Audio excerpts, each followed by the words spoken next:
Alhamdulillah. Alhamdulillahirabbil alamin. Allazi ja'ala asy-syamsa wal qamara husbana.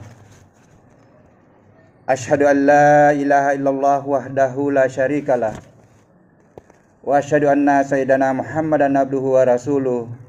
La nabiyya wa la rasula ba'dah. Allahumma salli wa sallim ala sayyidina Muhammad wa ala alihi wa sahbihi wa tabi'ina wa tabi'it tabi'ina lahum bi ihsanin ila yaumiddin. Amma ba'd. Qala Allah Ta'ala fil kitabil karim, a'udzubillahi minasyaitonir rajim. Bismillahirrahmanirrahim. Ya ayyuhalladzina amanu ittaqullaha haqqa tuqatih wa la tamutunna illa wa antum muslimun. Wa qala aidan laqad kana lakum fi rasulillahi uswatun hasanah liman kana yarjullaha wal yawmal akhir wa zakarallaha katsira. Sadaqallahul azim. Hadirin sidang jamaah Jumat yang insyaallah dimuliakan Allah. Puji dan syukur senantiasa kita panjatkan kehadirat Allah, Tuhan yang menjadikan matahari dan bulan sebagai alat perhitungan waktu. Sehingga pada hari ini sudah 9 Rabiul Awal 1444 perhitungan waktu berdasarkan pergerakan bulan. Bertepatan dengan 4 November 2022 Masehi.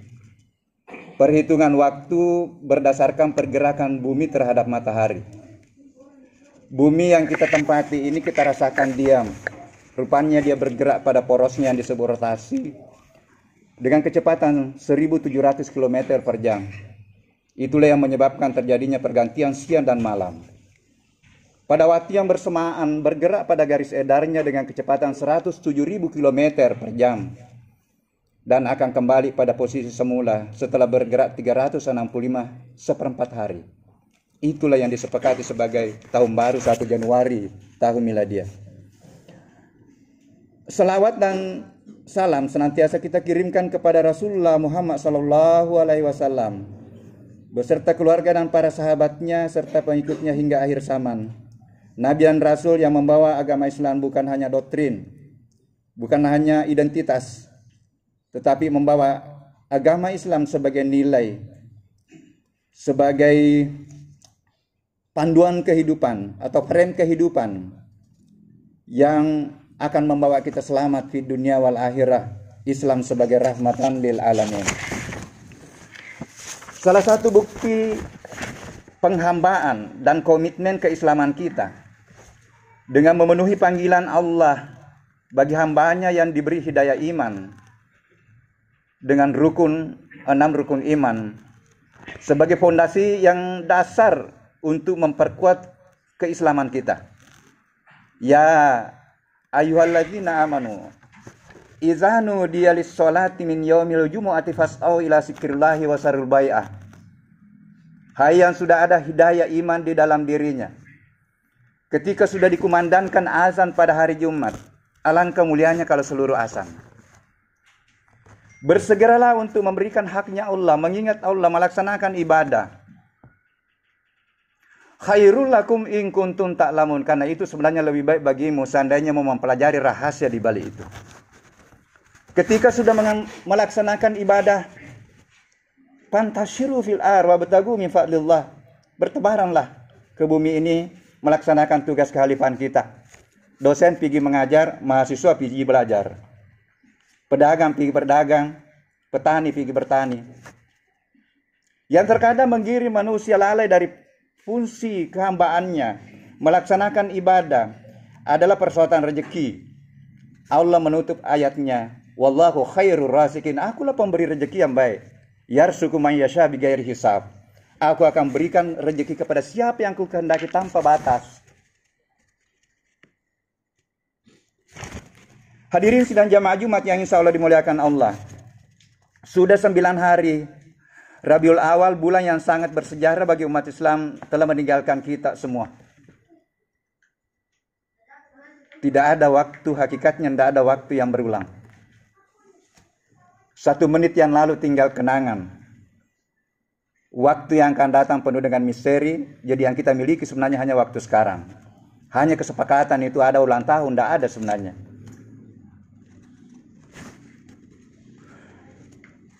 Bulan di mana dilahirkannya Nabiullah Muhammad SAW, sosok manusia yang paripurna, yang mewariskan referensi kehidupan, mewariskan panduan ilmu yang lengkap, Al-Quran silmi kafah, untuk menata kehidupan kita baik secara pribadi, secara sosial, kemasyarakatan, berbangsa dan bernegara. Referensi untuk mengenal siapa diri kita, referensi untuk mengenal sebenarnya siapa Tuhan, referensi untuk mengenal apa yang di luar diri kita, sebagai jalan untuk mengenal Tuhan. Wa fil ardi ayatun lil muqinin wa fi anfusikum afala tubsirun. Di luar dirimu bertebaran ayat-ayatku untuk mengenal aku. Begitu pula dalam dirimu. Apakah pernah kita merenungkan jantung kita? Apakah pernah kita merenung bahwa kita berasal dari satu titik yang disebut dengan sel yang sangat kecil? Sehingga kita coba tema khutbah kita pada hari ini. Bagaimana Al-Quran sebagai warisan Rasulullah Muhammad SAW sebagai referensi utama ilmu pengetahuan. Ekspresi bentuk kecintaan kita kepada Rasulullah selama bulan Rabiul Awal bermacam-macam. Kalau kita di Indonesia ini, itu diekspresikan dalam wujud maulid. Mohon maaf, maulid itu adalah syiar. Karena ada toh yang membedakan maulid. Menyebut-nyebut nama yang kita cintai adalah jalan untuk kita ekspresikan bentuk kecintaan kita. Tetapi bentuk kecintaan bisa diekspresikan dalam bentuk kesyukuran dengan menghargai, mempelajari apa yang diwariskan. Itu juga ekspresi kesyukuran. Hadirin sedang jamaah Jumat yang insya Allah dimuliakan Allah Subhanahu wa Ta'ala. Ilmu pengetahuan yang dimiliki seseorang itu menentukan kesadaran, sikap dan tindak laku dalam kehidupan. Ini dalam bahasa pendidikan, aspek kognitif, sikap dan keterampilan ditentukan oleh ilmu yang kita miliki. Ketajaman dan keluasan ilmu ditentukan oleh referensi yang digunakan. Strategi dan metode serta media yang digunakan untuk menyampaikan, termasuk dosen dan gurunya yang menyampaikan informasi. Setiap diri haruslah memang mengetahui dan memahami 3 aspek, yaitu mengetahui dan memahami siapa dirinya, siapa Tuhannya yang disembah, siapa dan apa yang di luar dirinya. Untuk mengetahui ketiga aspek ini, referensi utamanya adalah Al-Quran. Kemudian ayat-ayat kauniyah yang dikaji oleh ilmuwan. Ayat-ayat Al-Quran yang dipraktekkan oleh Rasulullah yang dibukukan dalam bentuk hadis. Jadi Al-Quran, kemudian hadis, kemudian referensi yang berkembang dari ilmu pengetahuan. Karena itu adalah kajian-kajian ayat kauniyah, kajian peristiwa, kajian fakta. Pertanian mempelajari tanaman, itu adalah ayatnya Allah. Ketika kita bawa di dalam pembelajaran yang bermakna, kita bisa tunjukkan kebesaran Tuhan di balik apa yang kita ajarkan. Sebagai contoh, memahami dan mengenal diri secara utuh, jasadia, nafsia, dan ruhania, seharusnya menggunakan secara bersama referensi sains, kauniyah, hasil-hasil penelitian ilmiah, faktual, rasional, empiris, dengan referensi kauliyah yang sifatnya suprarasional. Mohon maaf, tidak ada yang irasional, tetapi di atasnya rasional. Itulah referensi ilahi. Allah memperkenalkan manusia dalam Al-Quran dalam 5 sebutan. Jadi tidak cukup kita hanya belajar biologi, tidak cukup kita hanya belajar kedokteran. Harus kita lihat apa kata Tuhan terhadap siapa sih manusia itu. Manusia diperkenalkan oleh Tuhan dalam kata ins. Itu 18 kali diulang dalam Al-Quran. Allah memperkenalkan manusia dalam sebutan insa. Ini yang terkait dengan penyembahan. Aku tidak ciptakan jin dan manusia kecuali hanya untuk menyembah kepada aku. Allah memperkenalkan manusia itu dalam kata bashar. Sumber kita dari tanah. Aku ciptakan kamu dari tanah. Itu 37 kali diulang. Allah memperkenalkan manusia sebagai sebutan An-Nas 241 kali diulang.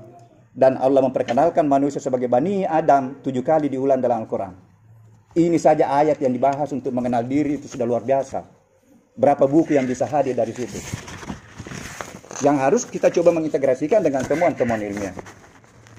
Secara jasa dia, Allah menyampaikan kepada manusia bahwa manusia tercipta dari unsur air. Wa ja'alna minal ma'i kulla syai'in hayyin. Bahwa seluruh makhluk hidup itu aku ciptakan dari air. Serta unsur-unsur tanah, khaliqum basyarum min tin. Bagaimana unsur air dan tanah membentuk diri melalui saripati tanah yang diserap oleh tanaman. Di sinilah nanti kita bisa temukan bahwa tidak ada apa yang kita lihat ini tidak tersambung sebenarnya. Untuk menyadarkan kita menghargai lingkungan, menghargai di luar diri kita. Dimakan oleh manusia dan menjadi sumber bakal manusia yang dipancarkan dalam bentuk nutfah. Dalam bahasa pengetahuan sperma. Kemudian membentuk alaka mudghah.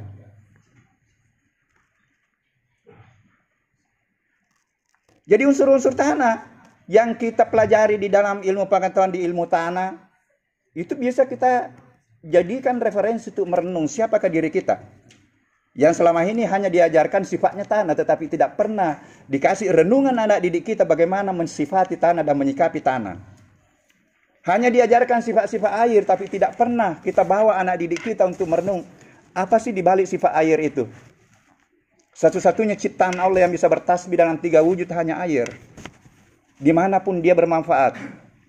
Dia ditekan oleh panas, dia akan hilang menjadi uap, menjadi awan, tetapi dia akan kembali lagi bermanfaat bagi manusia ketika turun menjadi hujan. Tidak pernah.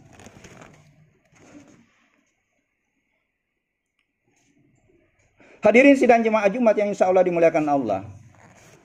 Air dan tanah ini di dalam bahasa ilmu pengetahuan, ya, yang menjadi sperma membentuk satu titik yang disebut dengan sel.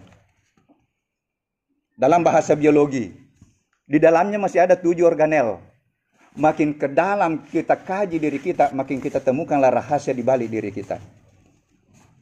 Masuk ke inti sel, masuk ke gen, itu luar biasa. Dan pernah enggak kita merenung ukuran sel itu 10.000 cm.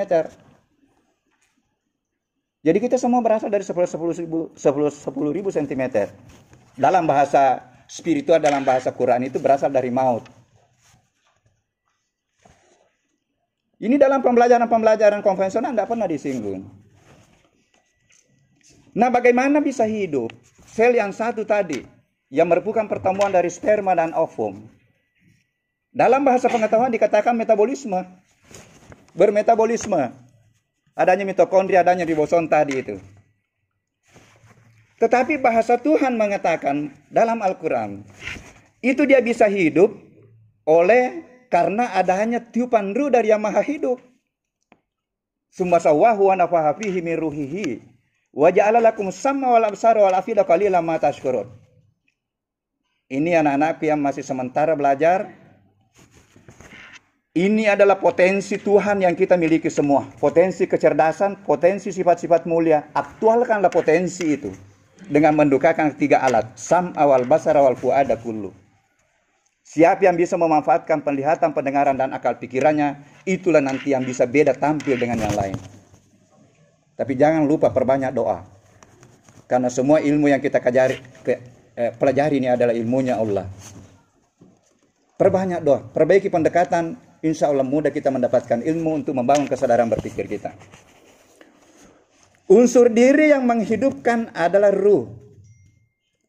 Unsur ilahiyah yang sulit dijelaskan oleh ilmu pengetahuan. Makanya sekali lagi kalau mau memahami diri secara utuh, harus dibaca juga referensi ilahi ini. Karena Allah memang sudah menyampaikan, aku tiupkan ruh, tapi ruh itu adalah urusanku. Saya kasih ilmu hanya sedikit, tapi sedikit ini bisa juga dipelajari karena bagian dari diri kita. Minimal kita pahami bahwa ruh itu berisi unsur-unsur kecerdasan, berisi unsur-unsur sifat mulia. Jadi tidak ada orang yang tidak memiliki nilai kejujuran, keadilan, kepedulian. Tetapi tidak mungkin kita maha jujur, maha adil, dan maha bijaksana.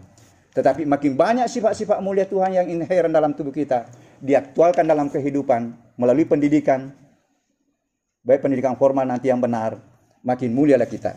Hidup ini adalah pilihan.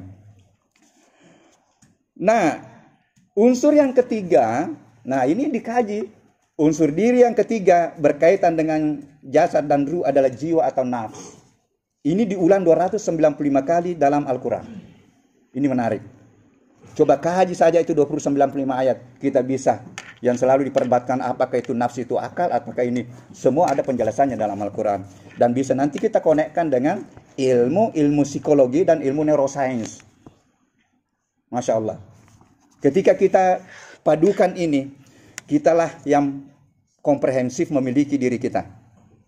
Di dalam bahasa ilmu pengetahuan ini disebut tubuh bioplasmik, tubuh energi yang bisa terpancar keluar berdasarkan pancaran-pancaran jiwa dan kesucian hati kita. Sekarang Pak sudah bisa dipoto. Sudah ada namanya foto aura. Jadi orang yang tenang jiwanya sudah bisa dipoto karena warnanya yang keluar. Sudah bisa dideteksi gelombangnya. Orang yang khusyuk gelombangnya beda dengan orang yang marah. Termasuk nanti kebohongan, tidak usah terlalu repot. Apa yang keluar dari mulut kita, ketika tidak sama dengan apa kata hati kita, gelombangnya akan beda. Jadi tidak setengah mati nanti interogasi kebohongan. Hadirin sidang jamaah Jumat yang insya Allah dimuliakan Allah sebagai penutup dan renungan. Yang pertama bahwa Al-Quran merupakan referensi atau rujukan utama ilmu pengetahuan yang harus dihadirkan, baik sebagai rujukan maupun sebagai sumber konfirmasi dan inspirasi ilmu. Semua ayat yang ditutup dengan afala ta'qilun, afala tafakkarun, merenungki di situ ada kajian ilmiah di balik itu. Informasi sejarah yang paling valid ada dalam Al-Quran. Mau tahu bagaimana zamannya Lut, mau tahu bagaimana zamannya Madian yang mengantar terjadinya bencana, apa penyebabnya bencana, dihabiskan kaum Madian. Yang terkadang ilmuwan hanya datang, oh ini karena lempengnya begini, padahal 3 penyebab datangnya gempa adalah semua perilaku. Curang dalam timbangan, mengambil haknya orang, ini banyak di Indonesia, ada semua di Indonesia. Karena bukankah korupsi kalau mengambil haknya orang? Banyak gangguan begal. Hanya satu yang terkait dengan bagaimana lempeng-lempeng tadi yang dibicarakan ketika ada gempa bumi. Yang kedua, Al-Quran adalah warisan yang sangat berharga dari Rasulullah. Diperintahkan oleh Allah untuk dibaca, dipahami, dan diterapkan dalam kehidupan. Utlu ma uhiya ilaika minal kitab.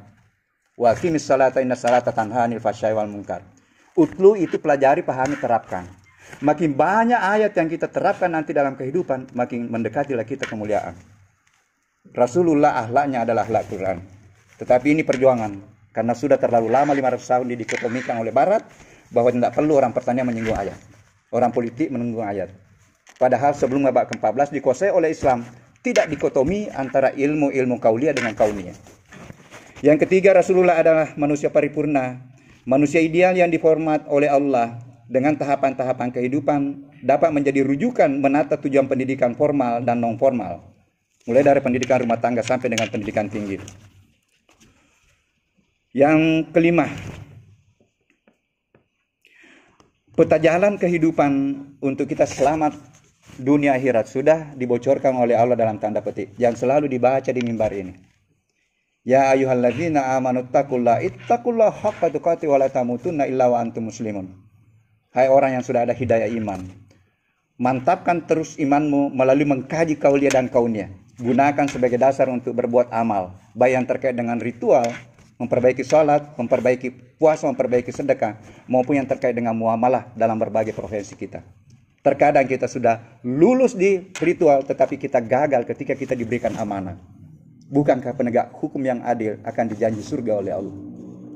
Itu aja yang ditingkatkan terus, belajar untuk ditingkatkan. Dan janganlah kamu tinggalkan dunia ini, dimensi ini, sebelum mampu menyerahkan diri al-muslimun. Karena diri yang mencapai puncak perjalanan spiritual al-muslimun inilah yang memiliki kesucian jiwa yang luar biasa. Jiwa yang tertinggi al-mutmainnah, yang akan mendapat panggilan khusus dari Allah. Ya ayyatuhan nafsul mutmainnah, irji'i ila rabbiki radiyatan mardiyah, fadkhuli fi ibadi wadkhuli jannati. Yang mana ngisapai, ini semua yang kita cari. Berawal dari mengaku di hadapan Allah sebagai hamba, alastu birabbikum qalu bala syahidna, dan mencari jalan untuk diakui sebagai hamba. Hai jiwa yang tenang, tentram dan damai, kembalilah kepada Tuhanmu dengan hati yang puas lagi diridainya, maka masuklah ke dalam golongan hamba-hamba yang saleh dan masuklah ke dalam surgaku. Luar biasa. Barakallahu li wa lakum fil Qur'anil Karim wa nafa'na bihi minal ayati wa zikril hakim wa taqabbal amin wa minkum tilawatahu innahu was-sami'ul alim.